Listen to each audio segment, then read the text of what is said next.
కానీ మన కోసం వాడిని ఎవరు చంపుతారు? అంటే వాడిని చంపడానికి నీకు ఓకేనా? ఎందుకు కాదు? ప్రమాదాన్ని పక్కన పెట్టుకుని ప్రశాంతంగా పడుకోలేం కదా. పైకి పంపించేయడమే బెటర్. ఎలా చంపాలా అన్నదే నా ఆలోచన.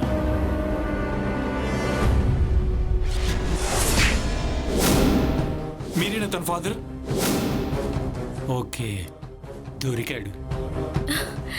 మనం విసుగులిపితే వెళ్ళి చంపేసేవాడు దొరికాడు. ఎవరు? విరాట్. నిహారికని రోడ్డు మీద ఏడిపించినవాడు. వాడా? వాడే కరెక్ట్. వాడి చేత ఈశ్వర్ని చంపిస్తే ఈశ్వర్ పోతాడు, జైలుకి విరాట్ పోతాడు. సో ఒకే దెబ్బకి 2 పెట్టలు. మన నిహారికకి ఆ విరాట్ బాధ తప్పుతుంది. ఐడియా బాగానే ఉంది, మరి విరాట్ని పట్టుకోవడం ఎలా? అవన్నీ నేను చూసుకుంటాను. ఇంక నువ్వు టెన్షన్ పడుకో.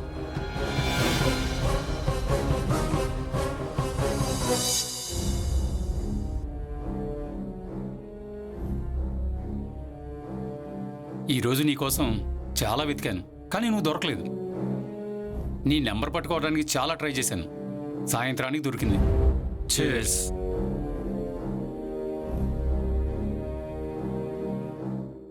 ఏంటి సార్ నాతో పని? నా గురించి నిహారికి ఏమైనా బ్యాడ్గా చెప్పిందా? మళ్ళీ కొట్టానికి వచ్చారా? కొట్టడానికి వస్తే నీతో మందెందుకు కొడతాను? నీకు ఒక విషయం చెప్పాలి. ఈశ్వర్ తెలుసు కదా? తెలుసు. మీ ఇంట్లోనే ఉంటున్నాడు కదా? అవును, కానీ వాడి మధ్య నన్ను టెన్షన్ పెట్టేస్తున్నాడు. ఎలా? వాడికి నిహారిక మీద కన్ను పడింది. తనని ఎలాగైనా ప్రేమించేలా చేసుకోవాలని చాలా ట్రై చేస్తున్నాడు. వాళ్ళ నాన్నతో మాకు రోజు గొడవ. ఒకటే తలనొప్పిగా ఉంది. నాకు చిన్న డౌట్, నిహారిక నిన్ను ప్రేమిస్తుందేమో అనిపిస్తుంది. 2-3 సార్లు మా ఆవిడ దగ్గర నీ గురించి పాజిటివ్గా మాట్లాడిందట. నాకు తెలుసు సార్, సిన్సియర్గా ప్రేమించే వాళ్ళని ఎవరైనా ప్రేమిస్తారు. ఆ అమ్మాయి మీదున్న పొసెసివ్నెస్ వల్ల ఆ రోజు అలా చేశాను, కానీ ఆ తర్వాత చాలా బాధపడ్డాను. అందుకే ఆ తర్వాత వెంటపడటం మానేశాను. ఇప్పుడేంటి సార్, వాడికి వార్నింగ్ ఇవ్వాలి, ఇస్తే సరిపోతుందా? వాడికి వార్నింగ్ చాలాసార్లు ఇచ్చాం, అది వర్కౌట్ అవ్వదు. చంపేస్తానని బెదిరించు చాలు. బెదిరించడం ఏంటి సార్? కాలు చేయి తీసేస్తానని చెప్తాను. నిహారిక నా నుంచి దూరం చేసే వాళ్ళని ఎవరిని అంత ఈజీగా వదిలిపెట్టను. కరెక్ట్, నాకు కావాల్సింది అదే. అప్పుడు గాని వాడికి బుద్ధి రాదు.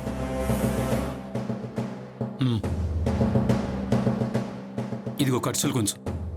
నా పేరు మాత్రం బయటికి రాకూడదు, మళ్ళీ అదో హెడేక్. రాదు సార్, రేపటి నుంచి వాడు 4 రోజులు బెడ్ మీద ఉంటాడు. రూమ్లో వద్దు, ఎక్కడైనా బయట ప్లాన్ చేయి. ఎక్కడ చేస్తున్నా చెప్పు. అలాగే సార్. వాడి కాలో చెయ్యో తీశాక మేం వచ్చి వాడిని చంపేస్తాం, నీ అకౌంట్లో వేసేస్తాం. అమ్మా, అలాంటి వాళ్ళది నిజమైన ప్రేమ కాదు, అది వ్యామోహం. ఎగ్జాక్ట్లీ చిన్నత్త, నిజంగా ప్రేమించుకున్న వాళ్ళు అలా చేయరు.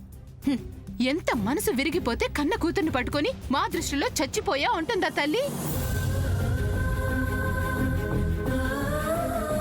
అది సరే అమ్మా, తన కూతురుతో తన మాట అనేటప్పుడు ఆమె మాటల్లో వ్యథ, కళ్ళల్లో బాధ గమనించావమ్మా? పెద్దబాబుకు బర్త్డే విషెస్ చెప్పు కూడా వెళ్ళాం కదా. ఊరికే ఎలా కాలిపోతుంది? మంట పెడితేనో పడితేనో తగలబడుతుంది.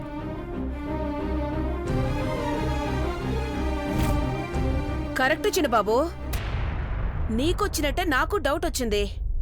పార్వతే షర్టును తగలబెట్టిందనుకుంటా.